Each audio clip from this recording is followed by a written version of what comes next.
30% commission daw. I'm sorry. Strike that from the record. Strike out from the record. I'm sorry. The phrase is stricken off the record. How can I demand 30%? What is his basis, Mr. President? Masama na kami ni Joel Villanueva. Sa social media, everything, lahat. Mga kababayan, hindi po napigilan ni Senador Jingo Estrada ang mapamura dahil sa kanyang pagkakasangkot dito sa flood control projects ngayon po sa session dyan sa Senado. Pero ano ba ang mura sa Senado? Ang pagmumura ni Senador Jingo Estrada sa gitna po ng investigasyon ay sumasalamin sa init ng emosyon ng isang akusadong nagtatanggol sa sarili. Natural ang galit kung pakiramdam mo'y sinisiraan ka. Ngunit bilang halal na opisyal, may bigat ang bawat salita.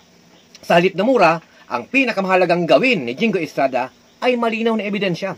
Sa panahon ng krisis, sa tiwala sa gobyerno, higit na kailangan ng bayan ang dignidad at pananagutan mula sa kanilang mga pinuno. Kaya, si Senator Jingo Estrada, kung hindi ka guilty, bakit ka galit?